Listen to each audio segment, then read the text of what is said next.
شروع اللہ کا نام لے کر جو بڑا مہربان نہایت رحم والا ہے۔ اس کتاب کا اتارا جانا اللہ کی طرف سے ہے جو غالب ہے، حکمت والا ہے۔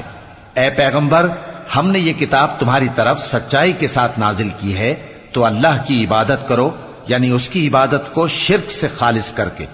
دیکھو، خالص عبادت اللہ ہی کے لیے زیبا ہے، اور جن لوگوں نے اس کے سوا اور دوست بنائے ہیں وہ کہتے ہیں کہ ہم ان کو اس لیے پوجتے ہیں کہ وہ ہم کو اللہ کا مقرب بنا دیں۔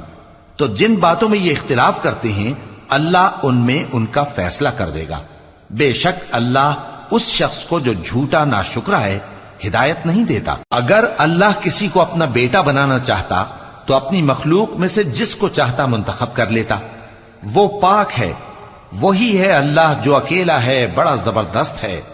اسی نے آسمانوں اور زمین کو تدبیر کے ساتھ پیدا کیا ہے، اور وہی رات کو دن پر لپیٹتا اور دن کو رات پر لپیٹتا ہے، اور اسی نے سورج اور چاند کو کام میں لگا رکھا ہے، سب ایک وقت مقرر تک چلتے رہیں گے۔ دیکھو، وہی غالب ہے، بخشنے والا ہے۔ اسی نے تم کو ایک جان سے پیدا کیا، پھر اس سے اس کا جوڑا بنایا، اور اسی نے تمہارے لیے چوپایوں میں سے 8 جوڑے بنائے۔ وہی تم کو تمہاری ماؤں کے پیٹ میں پہلے ایک طرح، پھر دوسری طرح 3 اندھیروں میں بناتا ہے۔ یہی اللہ تمہارا پروردگار ہے، اسی کی بادشاہی ہے، اس کے سوا کوئی معبود نہیں۔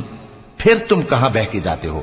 اگر ناشکری کرو گے تو اللہ تم سے بے نیاز ہے، اور وہ اپنے بندوں سے ناشکری پسند نہیں کرتا، اور اگر شکر کرو گے تو وہ اس کو تمہارے لیے پسند کرتا ہے، اور کوئی بوجھ اٹھانے والا دوسرے کا بوجھ نہیں اٹھائے گا۔ پھر تم کو اپنے پروردگار کی طرف لوٹنا ہے، پھر جو کچھ تم کرتے رہے وہ تم کو بتا دے گا۔ وہ تو دلوں کی پوشیدہ باتوں تک سے آگاہ ہے۔ اور جب انسان کو تکلیف پہنچتی ہے تو اپنے پروردگار کو پکارتا ہے، اس کی طرف دل سے رجوع کرتا ہے، پھر جب وہ اس کو اپنی طرف سے کوئی نعمت دے دیتا ہے تو جس کام کے لیے پہلے اس کو پکارتا تھا اسے بھول جاتا ہے، اور اللہ کا شریک بنانے لگتا ہے تاکہ لوگوں کو اس کے رستے سے گمراہ کرے۔ کہہ دو کہ اے کافر نعمت، اپنی ناشکری کے باوجود تھوڑا سا فائدہ اٹھا لے، پھر تو دوزخیوں میں ہوگا۔